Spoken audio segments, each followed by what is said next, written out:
Yeah, forgive me for that little chop, but okay, look, the veteran flow, okay?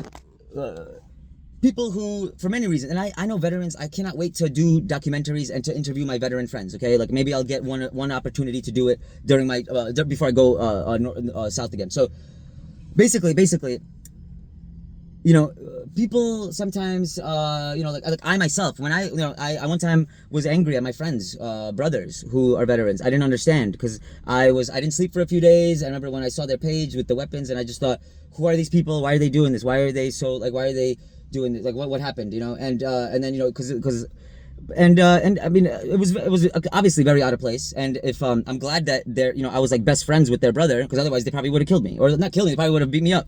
It was very rude, you know. I mean, I wouldn't have put it against him. So, you know, and you know, but I think, look, in hindsight, I'm like, you know, why did I have these thoughts? You know, why was I thinking this stuff? You know, because it does get us to question the meaning of love and life and everything. You know, I have a lot of theories. I mean, I do have some metaphysical theories that will make a sci-fi film, awesome sci-fi film about aliens and why aliens want like a fifth dimensional reason, not good or bad, but for ascension of all humanity. That's a reason for war, to speed up the ascension of humanity. To fish for low vibrational spirits to incarnate by creating atrocities, and then, you know, lowering the vibration of men so that way when they create babies, their babies are from a different dimension, basically. And it's not that the babies are bad. It's actually that it's a good thing, because the babies get to live like 10,000 lives or 1,000 lives in one life, because because we're already so high vibration here but because we're so high vibration, we can't reach those low ones. Like, I mean, if you just go about your day, have a kid, you're gonna have like you're gonna attract the same vibration that you are. So that's why it's important to take to accept orphans, because I mean, sort of like a Russian roulette, I guess, in a way, because or I mean, that's a bad version of a gamble. Lottery, I guess it's like a lottery, because you know, what vibrational thing are you pulling out? You know, I mean, is it a low or high vibration? I think a lot of it is I think that is a cool cleanse. I think it does kind of that's a different karmatic thing there, I think. But I think so. I think our genes, our DNA, have its own karmatic, like broadcasting thing, that karma and gene energy, two different things. Like the ethereal thing with genes is different than what karma is, the way of things getting to the energy that things carry to you, right? So or the past life energy, right? So whatever, somebody looks at it like this sometimes, that it's a multi-dimensional thing. So, but specifically with the veteran stuff, is why am I so fascinated with it, is that, you know, I've had certain ideas, certain philosophies, and I've met certain people, and it all just, how it all comes together in like this beautiful puzzle piece is so beautiful. It's so fascinating. And it's not that I want to make war movies. Don't get me wrong. I do not want to make movies that are about war. I want to avoid that at all costs, honestly. I don't want to portray any war in any movies that I make, okay? But I want half of the people working on my movies with me to be veterans. Because of their work ethic, They have great work ethic, and they, I mean, they have given their soul, their life, and they've signed off their life. They, you know, like most of them, that like, everyone that went to serve, that went across seas to fight somewhere, you know, who, like, it is a miracle they came back. Yes, it's a miracle. A lot of them, most of them who came back, they're a shell of who they were because of what they went through. And a lot of the time, whether the partner they were with, you know, understands the PTSD or not, or maybe it's like too traumatizing for the kids, so they push them away, or they maybe there's a percentage of partners, of veterans, that expected them never to come back, and that is really fucking sad. That's fucked up.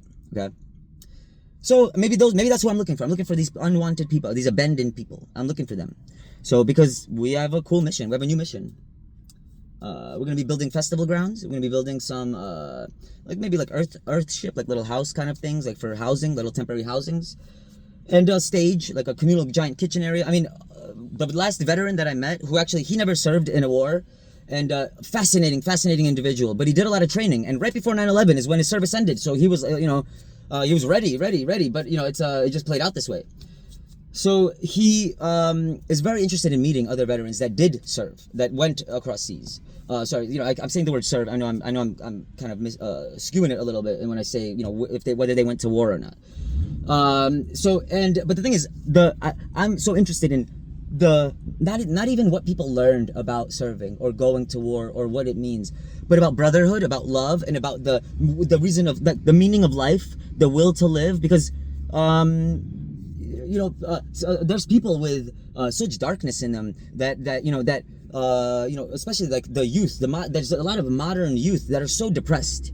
But then when if they even had even one moment of understanding what other people have went through, just to bring this world around, just to give the rights that we have, people would like, they would really humble themselves. They'd be like, whoa, like, they'd probably stop crying. They just go and freaking walk on and just go, they'd probably go and try to help other people. They'd be like, okay, even if they're homeless, they'd be like, I'm gonna go volunteer, because at least we're not under attack in that way. It's like, or at least, I'm not in some other random country having to do missions. Like there's like basically, yeah, it's it's a mystery. It's a mystery that that the world is built like this, but we have to move forward. We cannot we definitely don't want to say that it's an enemy. We definitely don't want to think that the veteran is an enemy. We don't want to put up blinders and be like, I don't want to think about it. That's what we do not want to do. That's the most ignorant, rudest thing that you could do, I think. So and even I think even like obviously I can't speak for natives. That's why I want to do a podcast with natives and veterans. I mean, one of my veteran friends, he said his great grandfather is native. So I'm like, wow, I guess he would be a double role there, sort of, or just at least traditionally. Because ultimately, I think it's not about what is in the past, because as long as we can observe the past, talk about the past without getting ridiculed and without having to mask it or get punished for talking about it, then I think we have a lot of potential to do good. What do I mean? If I have a feeling that veterans and natives together, looking at a bright future, building the future, what do they see for the future? That's what I'm about. That's what I want to know. I want to do a painting about that. I want to sit around a fire, talk about that. I want to do some podcasts about that, because we have 3 months maybe before spring. By springtime, looking to start building stages. So if somebody wants to help me set up a GoFundMe for this stuff, or whatever, or maybe do some other kind of things, I definitely want to tag my friend who is she definitely is like probably busy, and mentioned definitely not in a place to collaborate at this time. But I would love to share her GoFundMe for the Alzheimer's project, maybe at least because if she does start this, I'd love to help her how I can. I would love to. I would totally love that. So yeah. Peace, love.